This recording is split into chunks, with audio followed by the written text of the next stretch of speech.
shortly. Morning, everybody. Fox News alert now. This scathing new tell-all book by former Defense Secretary Robert Gates dropping a bombshell on Washington today. Gates slamming the Obama White House, suggesting that politics drove President Obama's military decisions. And there's a whole lot more in there, too.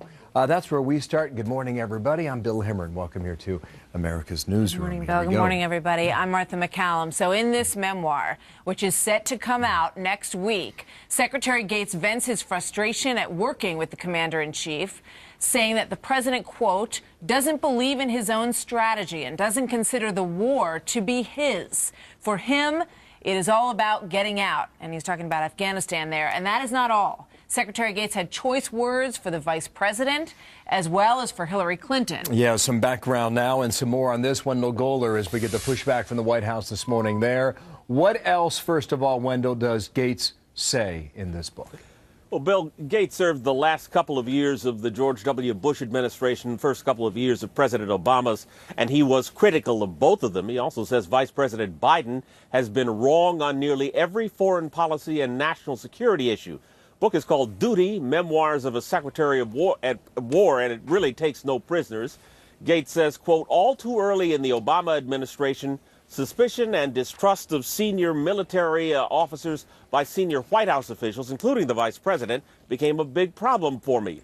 Gates says he never doubted the president's commitment to the troops, but he did doubt his support for the mission, even though Mr. Obama approved a so-called surge of 30,000 additional troops to Afghanistan. He also says the president and former Secretary of State Hillary Clinton indicated that politics played a part in their opposition to the surge of troops to Iraq during the Bush administration. That was when the two were fighting each other in Democratic primaries. Gates says Mr. Bush squandered early advances in Iraq and Afghanistan.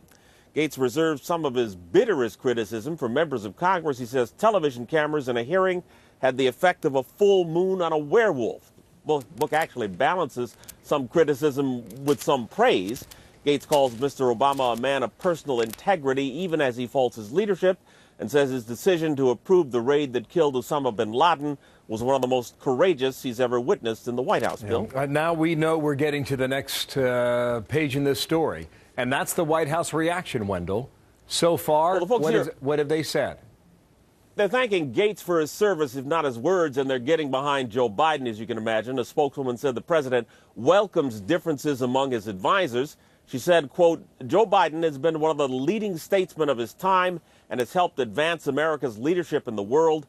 President Obama relies on his good counsel every day. The White House has invited still cameras at this point, to the president's weekly lunch with Joe Biden to make clear his support for him. That's something they don't usually do, Bill. Yeah, if ever. Thank you, Wendell Goler. More reaction throughout the morning here. Leading our coverage there. Thanks, Martha. All right, let's get some background now on the former Secretary of Defense. Robert Gates is a native of Kansas who served in the U.S. Air Force before becoming the youngest director of the CIA under President George H.W. Bush. He then became president of Texas A&M, later sworn in as the 22nd Secretary of Defense by President George W. Bush in 2006. He is the only defense secretary to be asked to stay in office by a newly elected president until he retired in June of 2011. He was also awarded the Presidential Medal of Freedom, the highest civilian honor by President Obama, the president calling him one of our nation's best.